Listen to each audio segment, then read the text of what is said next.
Magnetismo y electromagnetismo. El magnetismo y la electricidad básica están tan estrechamente relacionados que no se puede estudiar profundamente uno sin involucrar el otro. Existen tres relaciones generales entre magnetismo y electricidad. El flujo de corriente produce siempre una cierta forma de magnetismo. El magnetismo es por mucho el medio más comúnmente utilizado para producir o utilizar electricidad. El comportamiento particular de la electricidad bajo ciertas condiciones es provocado por influencias magnéticas. El magnetismo desempeña una función esencial en dispositivos de control y protección de circuitos. Esta importancia será evidente conforme avance en su curva de aprendizaje. Ahora vamos a hablar de la fuente principal del magnetismo, el imán. Los imanes tienen tres propiedades comunes. Atraen y retienen el hierro. Todos tienen dos polos, norte y sur. Asumen una alineación norte-sur si se permite su movimiento.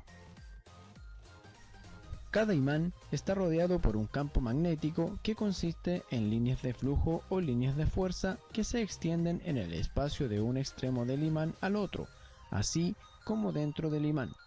Los polos norte y sur se atraen entre ellos puesto que los polos son opuestos.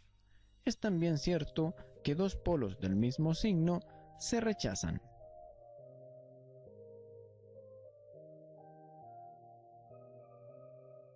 Aun cuando las líneas de flujo son invisibles, sus efectos pueden verse a través de una demostración sencilla. Cuando se coloca una hoja de papel en un imán y se dispersan libremente limaduras de hierro en esta hoja, las limaduras se colocan a lo largo de las líneas de flujo, salen del polo norte y entran en el polo sur.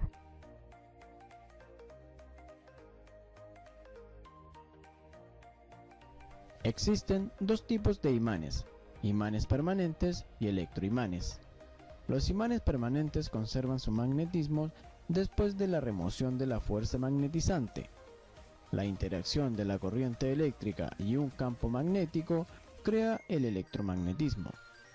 Los electroimanes son similares a los imanes permanentes, excepto que no conservan su magnetismo cuando se remueve la electricidad, y pueden ser modificados para que sean más fuertes. Para fabricar un electroimán típico, tome una varilla de hierro y envuélvala con un alambre aislado. La varilla de hierro se conoce como núcleo. Cuando el alambre está conectado a una batería, la corriente eléctrica fluye a través del alambre. Esta corriente magnetiza el núcleo de hierro que crea un polo norte y un polo sur. Cuando uno o ambos extremos del cable en la batería están desconectados, la corriente deja de fluir. El núcleo pierde su magnetismo. Cambiando la dirección del flujo de la corriente, se puede invertir los polos de un electroimán. Para cambiar la dirección, intercambie solamente las conexiones de alambre. Esto se debe al hecho que la batería produce una tensión de corriente directa que fluye en una dirección. A diferencia del imán permanente, la dirección de líneas de flujo no es constante. Dependen de la dirección de flujo de corriente a través del conductor. La relación entre el flujo de la corriente y las líneas de flujo pueden demostrarse empleando la regla de la mano derecha.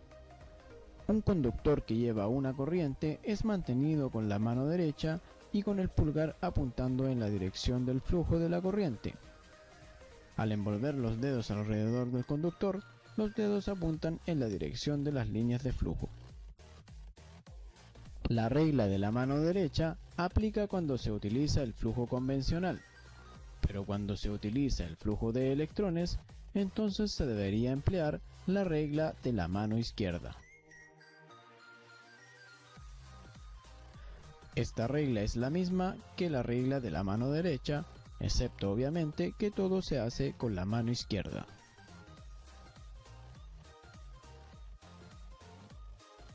Finalmente, si la corriente en dos conductores paralelos está fluyendo en direcciones opuestas, los campos magnéticos fluyen también en direcciones opuestas y se crea una repulsión natural.